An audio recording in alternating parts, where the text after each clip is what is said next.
work with the physical therapists and also work with behavioral optometrists. Because a lot of people, they actually live inside the jaw, or they clench, or they crooks, because they cannot orient themselves in the space. They cannot keep the eyes on the level of the horizon, and then they clench. Yes, legs also can give them the signal as well, but we have another specialist here, very unique specialist, behavioral optometrist, who help people to move better with lenses and actually work a lot with the dentists like Laura and myself and physical therapists. So please, this is a beautiful book. Samantha wrote this book to educate people about this not such a known field. Not a lot of people know about that. So please tell us, Samantha, how you start working with the dentist, what actually happened. And I know your work is unique. I interview Laura and Samantha on my channel, and you can learn more in the comfort of your home by watching the interview. So how did you start working with the dentist? What actually happened?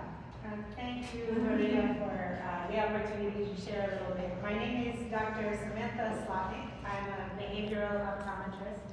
I take a holistic approach to vision care. And I have been using lenses to help guide movement and make adjustments in how people perceive so that they are able to move more freely into space. So I start with a philosophy that's consistent with behavioral optometrists. I'm not completely a unicorn, although I might be painted a different color than some of the other unicorns. But the purpose of vision is to direct action. And so the work that I have been involved in for a couple of decades now is to help create a change in the way people perceive, so that as they're moving into space, they are moving with more freedom and integration through their body. A lot of times you go for an eye exam and you're just sitting in a chair, but I'm interested in the purpose of movement and engagement in one's environment. In order to really engage yourself in your world, you have to see where you're going. And that means you've got to be able to direct yourself, directing the eyes as these organs that are amazing sensory organs that we can move, but also positioning yourself to be receptive, to engage based on what you receive, what you're open to. And so a lot of the work that I do, I make decisions by having patients stand up, come and take a walk, let's try these lenses on. And then I started tweaking things a little subtle ways that were not really in my training, but I was finding that I was able to successfully help people have more leverage, for example, while trying to lift things. And I was exploring that when I got a call from one of our colleagues, whose name is Michael Nijelski, and he's a physical therapist who is quite a wizard in his own right. He was looking for somebody to complement the care that he was providing for people, where he's looking at patterns, as Laura mentioned, as Maria mentioned, patterns in the way that the cranium fits together, patterns in the way that the body moves. That we have a patient in common, he said, well, this body and this head don't look like they belong together. There's a Frankenstein on this one over here. There was some sort of a pattern and then some sort of an interruption and a new pattern that got stuck somewhere else.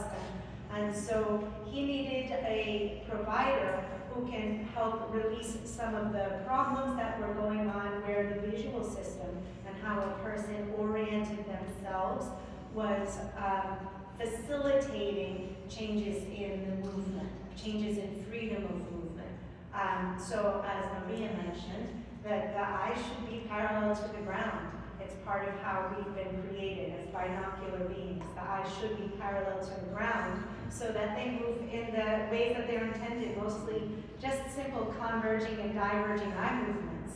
But once you have a head posture like a tilt, then you've got this alignment that requires vertical engagement. And there's 4 other sets of muscles involved in that. And it adds challenges to the binocularity, challenges to the neck, challenges to the jaw. Some people, they turn their heads we had a patient, Laura and I shared, where the patient was deaf in one ear, so always turning their head forward to turn the better hearing ear to the front, and they were getting locked up in the neck and jaw.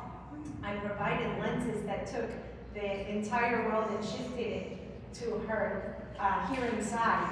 So it felt like the world was more in balance with the way that she heard things coming towards her.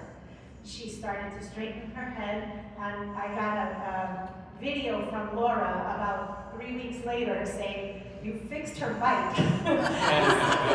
So it was really, these are extraordinary things that are happening in our little practices, and we're all just really excited to be working together.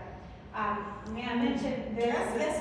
The book that I wrote is not really about this topic which brought me together with this amazing crew of visionary people, but I had, let's say, channeled this book maybe going back 10, 12 years earlier, that I wanted to help reach the average person out there who doesn't understand the role of vision in learning and engaging in the learning process for children. And many of our kids who wear glasses, we're prescribing not because they are just not seeing clearly enough, but rather we want them to see comfortably. We want them to choose to sit and engage with things. And so many times kids who have glasses that are prescribed from this modality, they take them off at times and realize, but mommy, I can see. So they don't actually have a deficit in being able to see. What they have is a deficit in being comfortable. And so this book is this gorgeous, colorful book. I'll just flip through a couple of pages so you can see. It's a children's book. It was illustrated by a friend of mine. But these beautiful images help engage the children in the situations that happen, like this one, where the child leaves their glasses at the classroom and they go into a panic. And it comes back around to the eye doctor's office, and a very curious and empowered young lady who is challenging her doctor and getting some information out of the doctor to come around to a place of comfort with what she's been offered. So I wrote this really for public health, and in the back are resources for finding doctors who do behavioral optometry all around the globe. There are other organizations. Like I said, I'm not exactly a unicorn, but I might have different colors. So this is one of my first attempts to really help engage on a larger level than just with my profession. And it's coming at the same time as I'm really growing with people that I respect so much. Thank you, Maria. Thank you. This one, I don't know if, a lot of people are educated about the fact what we work with vision in physical therapy, but, it might not be such a common knowledge, but for me, we've been doing it for quite some time, and for me, every time I put somebody who had, issues, and I work with the physical therapy, I put them in the guard, and they start feeling the ground underneath their feet. For me, it's still a miracle.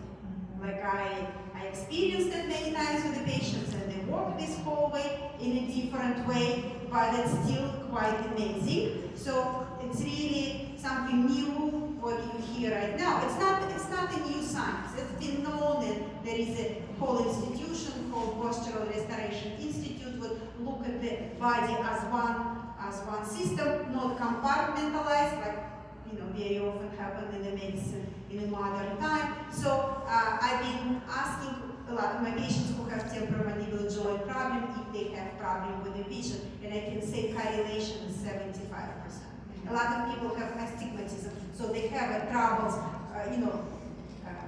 rule both eyes, and they actually find the balance in the jaw. So they clench. Not necessarily they destroy the teeth. Sometimes they destroy the joint, and sometimes they make a lot of bone grow on the bottom of the jaw. So the things happen quite amazing. So thank you very much, Samantha and Laura. And we have another guest who I asked to speak tonight. He's actually a hero of my book, and I'm just wondering, Boris, if you would be able, if you can.